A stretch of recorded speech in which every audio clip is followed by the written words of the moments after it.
Hello డిఎస్సిఎస్ friends, మనము ఇప్పటి వరకు జరిగిన ఎస్జిటి పేపర్లు లేదా ఓవరాల్గా డిఎస్సి పేపర్ ప్రతి దాంట్లో కూడా గ్రంథులకు సంబంధించి సైన్స్లో కానివ్వండి, సైకాలజీలో కానివ్వండి బిట్స్ అడుగుతూనే ఉన్నాడు. నేను సైకాలజీలో రిపీటెడ్గా అడుగుతున్న బిట్లో భాగంగా ఈ యొక్క టాపిక్ కూడా చెప్పాను కదా. సో దీంట్లో మనం గ్రంథుల గురించి చూసేద్దాం. మొదటిగా మనం పీయూష గ్రంథి లేదా పిట్యూటరీ గ్రంథి, ఇది బఠానీ గింజ పరిమాణంలో ఉంటుంది, మెదడు కింది భాగంలో ఉంటుంది. అంతఃస్రావ గ్రంథులను నియంత్రిస్తుంది, అందుకే దీన్ని ప్రధాన గ్రంథి అంటారు. ఇది వ్యక్తి కండరాలు, లైంగిక అవయవాలు, మానసిక వికాసం మొదలైన వాటి మీద ప్రభావం చూపుతుంది. పీయూష గ్రంథి స్రవించే హార్మోన్ పెరుగుదల హార్మోన్.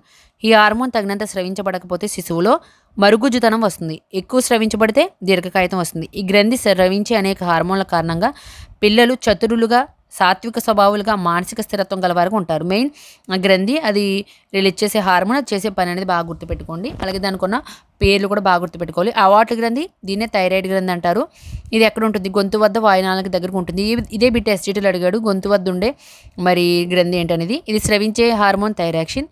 థైరాక్సిన్ హార్మోన్ ఉత్పత్తికి అయోడిన్ అవసరము. పిల్లల అయోడిన్ లోపం వలన సామాన్య గైటర్ వస్తుంది. థైరాక్సిన్ లోపిస్తే పిల్లల్లో తన్యత ఏర్పడుతుంది, సోమరితనం, మందకోడిగా ప్రవర్తిస్తారు.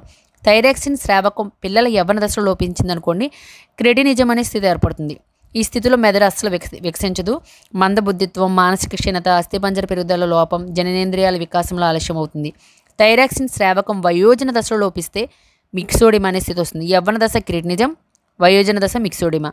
ఈ స్థితిలో వ్యక్తి మందకోడిగా ప్రవర్తించడం, లైంగిక ఆసక్తత కనిపించడం, నిద్రలేమి, మందబుద్ధి ఉంటుంది. థైరాక్సిన్ స్రావకం తీవ్రంగా ఉండే పిల్లలు ప్రభావశీలుగా, అత్యాసపరులుగా కనబడతారు.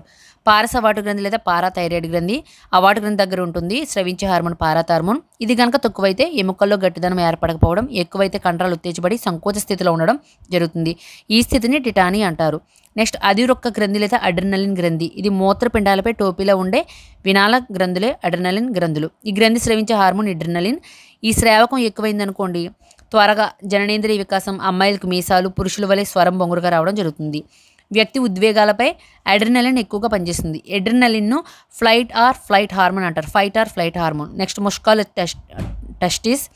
ముష్కాలు పురుష లైంగిక హార్మోన్లు అయిన టెస్టోస్టెరాన్లు, ఆండ్రోజన్లను స్రవిస్తుంది. టెస్టోస్టెరాన్ విడుదల కాకపోతే అబ్బాయిలో మగ లక్షణాలు వృద్ధి కావు. ఈ పరిస్థితిని నపుంసకత్వం అంటారు. నెక్స్ట్ స్త్రీబీజ కోశాలు. ఇవి స్త్రీ లైంగిక హార్మోన్లైన ఈస్ట్రోజన్లను, ప్రొజెస్ట్రాన్లను స్రవిస్తాయి.